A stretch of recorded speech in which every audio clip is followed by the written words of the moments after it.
Here we go back to the NBA. The Spurs dominated the Rockets, 145-120, led by Victor Wembanyama's 29 points, 8 rebounds, and 4 blocks.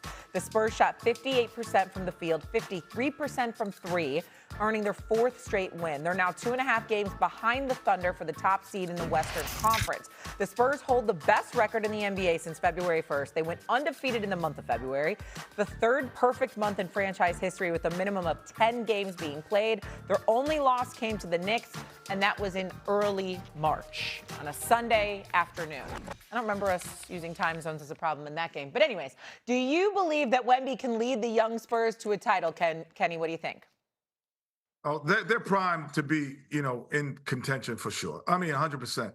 And the one thing that makes the Spurs so difficult to play against is you can't really have a game plan against them, or you can't practice a game plan.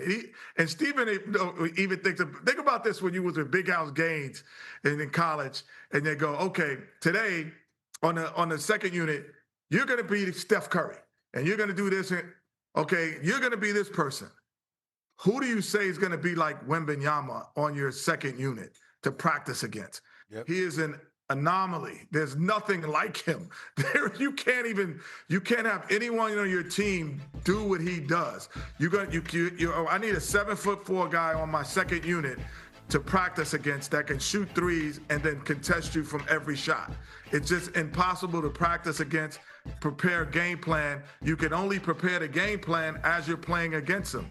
That is a huge advantage to me for the San Antonio Spurs. The thing about it is I watched that nasty block that Wemby had in the lane yesterday.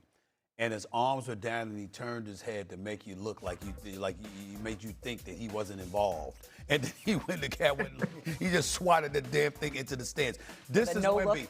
And I think the word, Kenny, demoralization is the appropriate word to use, because I think with what he presents, both offensively and defensively. Defensively is obvious. He's 7'5". He's a shot blocker, and you know that he will erase anything in the lane if he's in the vicinity. So that's problematic for a lot of teams itself. And we saw that with Jalen Williams months ago when they asked him, why is OKC having such problems with the San Antonio Spurs? And he was like, they got some dude there 7'5". I mean, that has a lot to do with it. But then on the offensive side of the ball, what are you supposed to do when you got a cat that can handle the ball at 7'5" and dance on you and do a Euro step between 3 people in the lane and do a reverse dunk? I mean, you're just looking at it like, damn. That's what we're talking about. I got a question for you, Steven. Go ahead, man. Go ahead. Let's talk barbershop talk. Sure. If you had a choice to have on the New York Knicks, Wembanyama, Jokic, Giannis, which of the 3 are you taking? Stephen A. Smith, the ultimate New York Knicks guy. Damn, that's a good question. You take that. You know what? It has to be Wemby, believe it or not. Oh my! I thought for sure you'd say Jokic.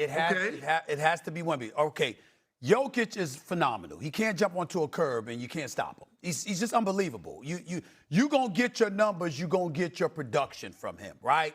And you know what he brings. But he doesn't do that for you defensively.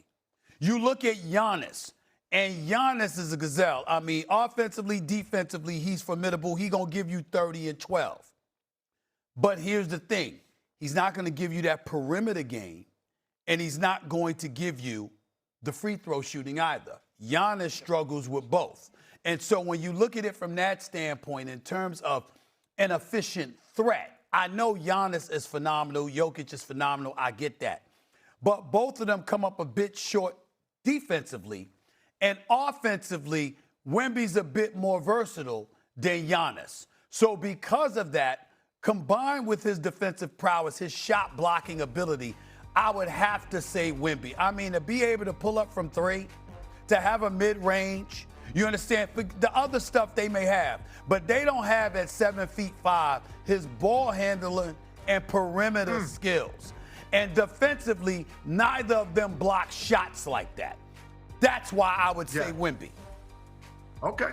Well, I would say all of them. I mean, you're talking about 2 guys who won championships. We're talking about right now, currently, in pursuit of a championship. Right. I think the one person that probably fits the description of what New York City would feel like would be Wemby. Right. I think he would be the adjustment of that New York vibe. Yeah. It would be easier for the embracement of him. Now, obviously, Jokic and Giannis are unbelievable. But at this stage, I might have to say, in this pursuit this year, they're all in the same position. Jokic and Wemby are in a better position. So and Giannis gonna be home. They're in a better position. So you'd have to say you're choosing between Wemby and Jokic, and that's not a bad pick. I can't even go against you, brother, on that one. That's not a bad pick. Kenny, I'm here for you, my brother. I'm here for you. To go back to how do you emulate like Wemby in a practice? I remember when teams would play against Boeheim's zone back in the day, they would like hold up kickboards to try and like emulate the zone and the size. Like maybe these NBA players need to adopt, like hold up some kickboards at practice to emulate his size.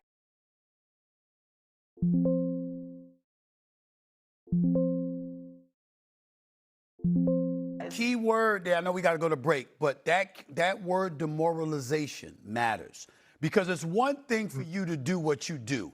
It's another thing when you suck the life out of the opposition because KD yesterday they was just so look at them and like, there's nothing we can do. Right. There's nothing. There's no player that right now that on both ends of the floor, you're like, where are they? Like, where are they? And that's the thing. When you're a point guard and you're worrying about where the center is, that is demoralizing, 100%. That is demoralizing. It changes your demeanor, your energy, your attacking to the basket. Right. He does that. And on both ends of the floor, you're like, where is he? Because this lob is coming as well. And I got to watch my head, boy. That's a shout out to Shaq. Damn right. Damn right. All right, after the break, Steve We didn't have a show on Friday, so we didn't get to discuss Trae Young making his debut for the Wizards Thursday. 12 points, 6 assists, 19 minutes. The Wizards went on to lose. He also had 17 points, 8 assists against the Pelicans, also a loss. So it's kind of the best of both worlds. He's doing what he needs to do. Teams losing when they need to lose. Lou, final 2 years you play with Trae Young. How do you think this fit will work out? I think it's going to work just fine. By next year, they have other pieces. They have other guys in the lineup. Last time, as his debut, it looked like he was playing too well, too fast. We had to get him up out of there. So, it looked like he was doing too much, too fast. They said, hold up, come on, sit over here. But listen, I am optimistic about this new start for Trae Young. We're going to see what AD does for them. I'm sure in free agency, they're going to put pieces around them to make them a team to be taken serious in years to come. That's what you bring them there for. That's what you bring top talent there for. You want to get back in the conversation of being a competitive team in the East. And so, obviously they're showing you what their trajectory is for the remainder of this season. They're trying to put themselves in the best position possible to get a good draft pick, and that'd be another asset that they can put around Trae Young. But I look forward to what they bring to the future in next year. Yeah. You made a joke, but you're totally not joking. Like this is the best case. This is the best case scenario. They got their guy. He's healthy enough to play. He's healthy enough to be really good still. And we know what Trae Young can do, right? If he plays 20, 25 minutes, he is the type of player that he is going to have the ball in his hands. He is going to produce. And I think with this new roster, with the excitement, the talent, the bigs that he's going to have, I think it's going to be a perfect fit for Trae Young, where he doesn't necessarily have to go and be the best player on the floor every single night. And he can still have those nights where he goes and erupts and has those 45, 50-point games. And no doubt he's got that still left in his tank, and he's got the talent and the offensive capability to do that. But this is the best case scenario. He's healthy. He's back. He could play a lot more minutes, and they're continuing to lose to get a top draft pick and a really, really, really good draft. And now college basketball is around the corner. I'm watching more of these kids play. They're going to get a really good player. And again, so that's just adding to that roster that they already have with the healthy Trae Young, with hopefully a healthy Anthony Davis. The Wizards are on to something, which don't think I've ever said in my life. That is fair. By the way, I want to get to this Paul Pierce quote real quick. It's not even a quote. He believes that the Wizards will be better than the Pacers next year, Boogie. He also said that AD is better than any player on the Pacers, and that Trae Young is as good as Halliburton. Go, Boogie, go.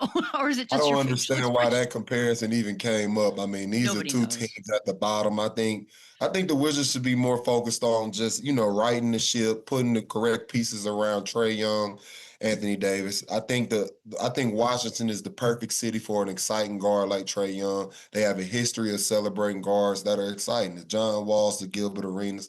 So I think he's in a great market. I think it's a match made in heaven. And I do think the Wizards will be a good team next year. As far as comparing them to the Pacers, Yeah. it They doesn't both should even be matter focused because on they the both same suck thing. this year. So yeah, They I both think should be they'll focused on the both same improve. thing. But yeah, it's other guys at the top that they should be worried about besides the Pacers. So yeah.